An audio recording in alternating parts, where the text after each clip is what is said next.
In today's video, I'm going to teach you how to create a subpage in Wix. Whether you're building a personal blog or setting up an online store, understanding how to structure your website with subpages can greatly enhance its functionality and ease of navigation. Let's dive right into it. We'll start by visiting the Wix website editor. This is the hub where all your editing magic happens. It's designed to be user-friendly even if you're not particularly tech-savvy, so all your tools are directly accessible from the dashboard.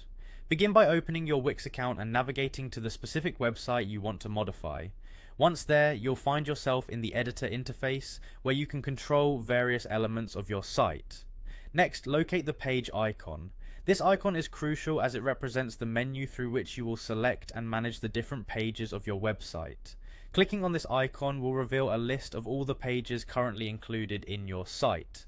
This is where you can get a bird's eye view of your site structure, ensuring you don't create duplicate pages or confuse your site visitors with a complicated layout. Once you see the list of your pages, the following step is to select the page where you want to add a subpage. To do this, look for the three dots next to the name of the page you're interested in. These dots are a gateway to more options, allowing you to make specific changes or add additional content. Clicking these three dots provides a drop-down menu with a variety of actions you can take. It's a simple yet effective way to access advanced options without cluttering your screen. Now you're ready to create your subpage. In the drop-down menu that appears after you click the three dots, look for the option labeled Subpage. Selecting this will initiate the process of adding a subpage to your chosen parent page. Subpages are essentially child pages that fall under a main page, making it easier for users to explore related content without navigating away from the primary topic.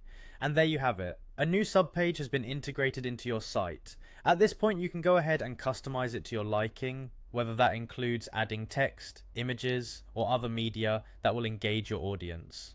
Remember, subpages are an excellent way to organize your content logically, making it tidier and more appealing to visitors. I hope you found this guide useful and that it makes your web building endeavors a bit smoother. Don't hesitate to explore further customization options in Wix to make your site uniquely yours. If you have any questions or run into any issues, feel free to leave a comment. Thanks for watching and happy designing.